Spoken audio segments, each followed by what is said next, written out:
Komisija po zakonu o preprečevanju korupcije Državnega zbora se je danes sestala na redni 8. seji, kjer je obravnavala 7 točk dnevnega reda.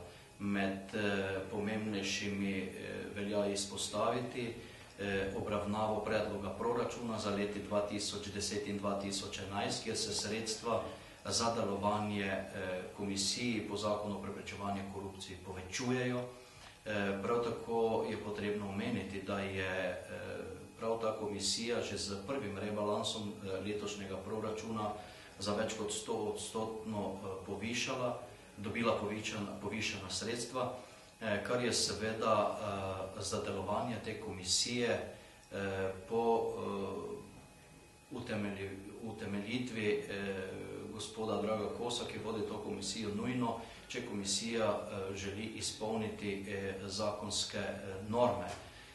Prepričani smo, da smo na seji današnje komisije, da smo se seznanili in z ozirom na to, da je verjeti dodatnim obrazložitvam predsednika komisije nujno potrebno in sprejemljivo zagotavljanje proračunskih sredstev za nemoteno delovanje v predlagani višini. Zato se nismo odločali, da bi predlagali kakršnokoli spremembo. Ob tem pa velja izpostaviti, da je to ena redkih proračunskih postavk, ki se sorazmerno povišuje iz leta v leto, kar je v primerjavi z ostalimi proračunskimi porabniki gledano seveda veliko slabše, kajti drugi proračunski porabniki so ostali brez znatnih sredstev, medtem ko se pri tej komisiji sredstva povečujejo.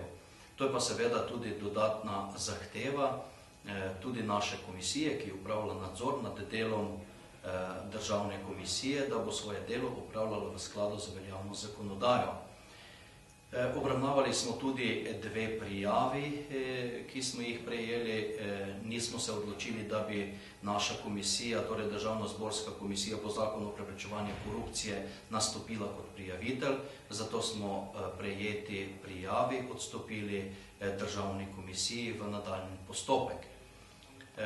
Morda še besedica 2 o včerajšnji tiskovni konferenci gospoda Kosa, ki je označil spremembe poslovnika, ki smo jih sprejeli na naši komisiji s potrebno večino v maju letošnjega leta, označil kot napad na delo komisije, ki jo nadziramo. Ob tem pa pozabil, da je pravzaprav Ustavno sodišče zavrglo njegovo pobudo za oceno ustavnosti in zakonitosti, ker ni izrazil niti najmanjšega pravnega interesa.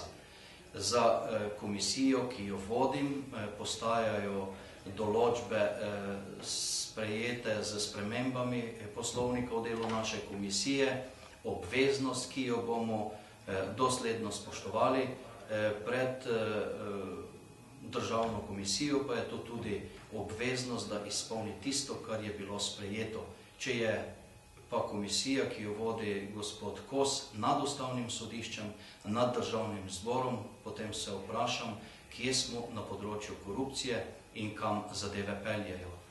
To ni dobro za Slovenijo in to ni dobro za nikogar, za nobeno inštitucijo, ki se v Republiki Sloveniji bori zoper njo.